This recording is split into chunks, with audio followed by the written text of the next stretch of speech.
Hello दोस्तों, कैसे हैं आप सभी। मैं स्वागत करता हूं आपके मेरे चैनल पर जिसका नाम है लीगल पेडागोजी। दोस्तों, इस वीडियो में हम कवर करने वाले हैं कुछ डिस्प्यूटेड क्वेश्चंस को। और मैं आपको इस वीडियो में बताने वाला हूं कि अगर वो आपसे पूछे कि राइट टू वोट क्या है या राइट टू प्रॉपर्टी क्या है, या फिर आपसे पूछे कि अभी करंट में लोकसभा की स्ट्रेंथ कितनी है आफ्टर 104th अमेंडमेंट, तो इन सब चीजों में, इन सब क्वेश्चंस में आपको क्या करेक्ट आंसर मार्क करना है। इस वीडियो में मैं आपको कहानी नहीं बताऊंगा, इस वीडियो को छोटे से छोटा रखने की कोशिश करूंगा क्योंकि कल एग्जाम है। तो मैं ये नहीं चाहता कि आप इस वीडियो में अपना समय ज्यादा बिताएं। बस आप ये देख लीजिए कि कौन सा करेक्ट ऑप्शन आपको मार्क करना है फिलहाल के लिए। पर अगर आप एस्पिरेंट है अगले साल के लिए, तो मैं एट लेंथ इस चीज को एक्सप्लेन करूंगा अपनी सब्सिक्वेंट वीडियोस में। तो आइए शुरू करते हैं इस वीडियो को। दोस्तों, हाल ही में आपको पता है 104th अमेंडमेंट एक्ट आया था, जिसके बाद जो एंग्लो इंडियंस को जो रिजर्वेशन दिया जाता था लोकसभा और स्टेट लेजिस्लेटिव असेंबलीज में, उसको स्क्रैप कर दिया गया और अमेंड किया गया आर्टिकल 334 को। आपको पता ही होगा कि लोकसभा में जो सीट्स होती थी उसमें 2 सीट्स एंग्लो इंडियंस के लिए रिजर्व होती थी। पर जब से 104th अमेंडमेंट एक्ट आया है तो इस चीज को अब स्क्रैप कर दिया गया है, कोई भी सीट रिजर्व नहीं रहेगी एंग्लो इंडियंस के लिए। तो अब कंफ्यूजन ये आ रही थी एस्पिरेंट्स को कि ये बताइए कि हमें अब जो लोकसभा की स्ट्रेंथ है वो 550 मार्क करनी है या फिर 552, क्योंकि अब 552 पहले थी तो अब 2 निकाल दी गई हैं, तो अब तो आंसर 550 होना चाहिए था। पर मैं आपको बताना चाहूंगा कि आप अगर लोकसभा की जो ऑफिशियल वेबसाइट है उसको देखेंगे या गवर्नमेंट ऑफ इंडिया की वेबसाइट देखेंगे, तो उसमें आज भी जो स्ट्रेंथ बताई गई है, मैक्सिमम स्ट्रेंथ लोकसभा की, वो 552 ही बताई गई है।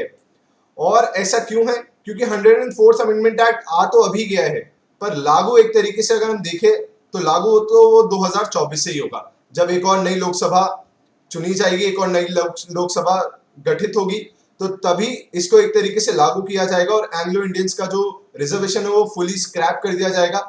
तो अगर आपसे क्वेश्चन में ये पूछता है कि what is the maximum strength of Lok Sabha after 104th amendment act, कि 104th अमेंडमेंट एक्ट के बाद अब फिलहाल मैक्सिमम स्ट्रेंथ क्या है लोकसभा की, तो आप समझ ही सकते हैं कि जो एग्जामिनर है उसका माइंडसेट ये है आपसे पूछने के लिए कि क्या आपको 104th अमेंडमेंट एक्ट के बारे में पता है। क्योंकि अगर आपको पता होगा तो आप करेक्ट ऑप्शन मार्क करेंगे 550। तो अगर आपसे पूछे कि 104th अमेंडमेंट एक्ट के बाद क्या मैक्सिमम स्ट्रेंथ है लोकसभा की, तो आंसर आपको मार्क करना है 550। पर अगर आपसे क्वेश्चन ये पूछे कि what is the maximum strength of Lok Sabha till 2024, क्योंकि ये चीज लागू एक तरीके से देखा जाए ऑन पेपर्स तो 2024 से ही होगी जब एक नई लोकसभा गठित होगी। तो अगर ये पूछता है तो सेफ ऑप्शन होगा 552। तो ये एक डिस्प्यूटेड क्वेश्चन है। तो अगर आपसे क्वेश्चन ये पूछा है 104th अमेंडमेंट एक्ट के बाद क्या हुआ है, तो 550 है, जिसमें 2 एंग्लो इंडियंस की जो सीट्स रिजर्व होती थी उनको स्क्रैप ऑफ कर दिया गया है। अब एक और डिस्प्यूटेड क्वेश्चन है कि राइट टू प्रॉपर्टी ये कॉन्स्टिट्यूशनल राइट है या फिर लीगल राइट है। और पहले तो मैं आपकी ये कंफ्यूजन क्लियर कर दूं कि लीगल राइट और statutory right one and the same thing होता है लगभग। तो स्टैट्यूटरी राइट और लीगल राइट को आप एक तरीके से ऐसे बाइफरकेट मत करिए law entrance point of view से। तो अगर क्वेश्चन पूछा है कि right to property constitutional right है या फिर लीगल राइट, क्योंकि आपको पता होगा कि राइट टू प्रॉपर्टी पहले फंडामेंटल राइट था, पर 44th अमेंडमेंट एक्ट आया जिसके थ्रू उसको फंडामेंटल राइट की कैटेगरी से हटा के कॉन्स्टिट्यूशनल राइट की कैटेगरी में ला दिया गया अंडर आर्टिकल 300A। तो अगर आपसे पूछता है कि राइट टू प्रॉपर्टी क्या है और ऑप्शन में कॉन्स्टिट्यूशनल राइट गिवन है, तो आपको कॉन्स्टिट्यूशनल राइट मार्क करना है अंडर आर्टिकल 300A। वो पहले फंडामेंटल राइट था, पर 44th अमेंडमेंट एक्ट आया 1978 में, उसको वहां से हटा दिया गया और कॉन्स्टिट्यूशनल राइट बना दिया गया। पर अगर ऑप्शन में लीगल राइट गिवन है और कॉन्स्टिट्यूशनल राइट गिवन नहीं है, तो आपको लीगल राइट मार्क करना है। और अगर ऑप्शन में कॉन्स्टिट्यूशनल राइट और लीगल राइट दोनों गिवन है और ऑप्शन एक है कि both constitutional right and legal right, तो आपको बोथ मार्क करना है। तो अगर ऑप्शन में खाली कॉन्स्टिट्यूशनल राइट है और लीगल राइट नहीं है तो कॉन्स्टिट्यूशनल राइट, अगर ऑप्शन में लीगल राइट है और कॉन्स्टिट्यूशनल राइट नहीं है तो लीगल राइट, अगर ऑप्शन में बोथ कॉन्स्टिट्यूशनल राइट और लीगल राइट मेंशन्ड है तो आपको बोथ ही मार्क करना है। तो ये बात आप याद रखिएगा, पर प्रेफर करिएगा अगर लीगल राइट और कॉन्स्टिट्यूशनल राइट हो खाली कि दोनों ही दे दे और बोथ का ऑप्शन ना हो, तो कॉन्स्टिट्यूशनल राइट को प्रेफरेंस दीजिएगा। ये बात याद रखनी है आपको।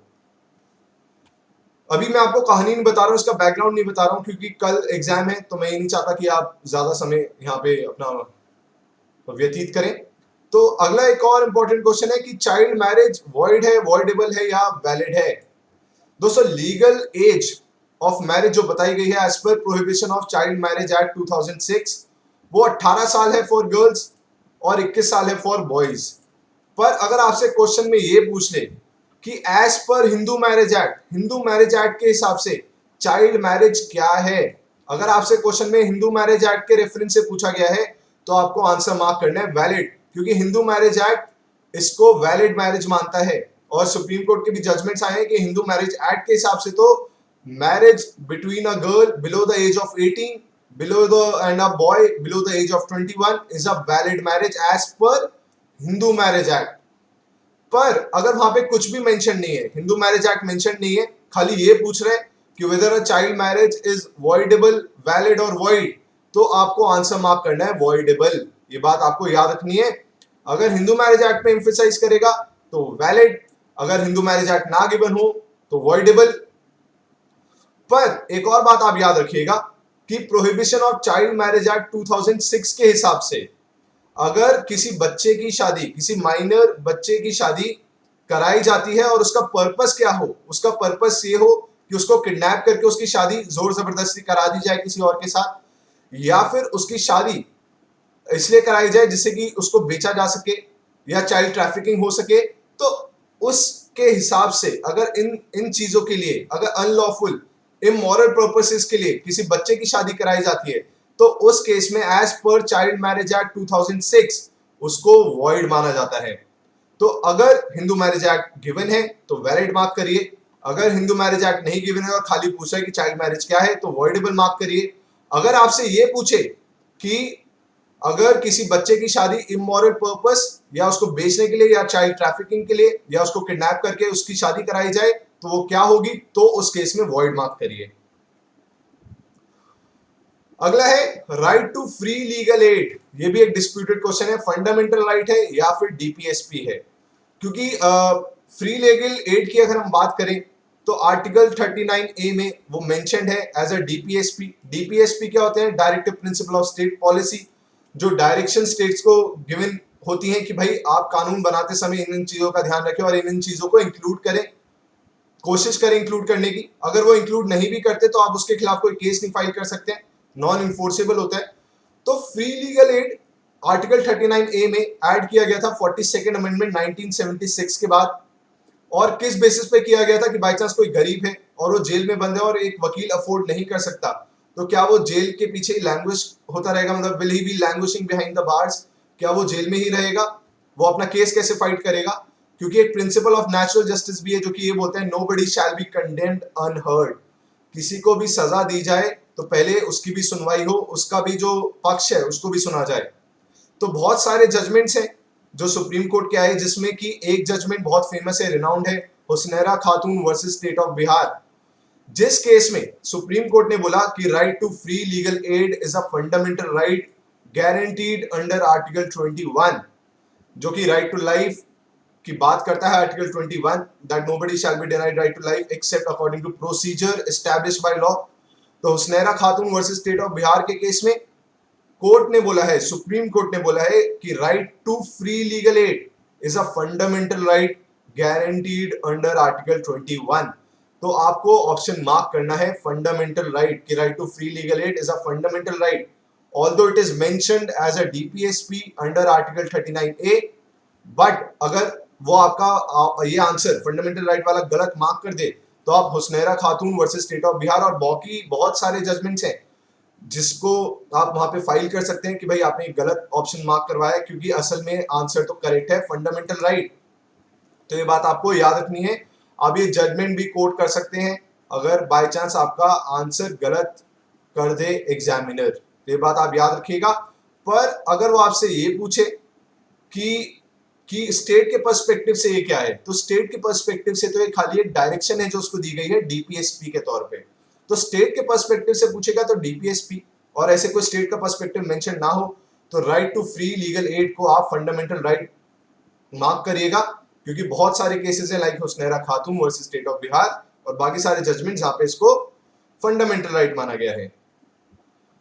अब है एक और कंट्रोवर्शियल क्वेश्चन, वो है right to vote is a statutory right और अ कॉन्स्टिट्यूशनल राइट। क्योंकि बहुत बार जब मैंने राइट टू वोट के बारे में बात की है तो कमेंट सेक्शन में भी और वैसे भी मेरे ऊपर ये क्वेश्चन उठाए गए कि यूपीएससी ने तो इसको कॉन्स्टिट्यूशनल राइट माना है, पर अभी हम यूपीएससी का पेपर तो नहीं देने जा रहे हैं, हम तो लॉ एंट्रेंस देने जा रहे हैं। और डीओएलएलबी की अगर आप प्रीवियस ईयर के आंसर की को चेक करेंगे तो उसने राइट टू वोट को स्टैट्यूटरी राइट या फिर लीगल राइट, ये दोनों एक ही चीज है लगभग, तो स्टैट्यूटरी राइट या फिर लीगल राइट ही माना है, उसने इसको कॉन्स्टिट्यूशनल राइट नहीं माना है। ऑल्दो यूपीएससी ने इसको कॉन्स्टिट्यूशनल राइट माना था, तो ये बात आपको याद रखनी है। और क्या प्रीसिडेंट है, क्या सुप्रीम कोर्ट की रूलिंग है जिसके बेसिस पे मैं ये कह रहा हूं कि ये स्टैट्यूटरी राइट है?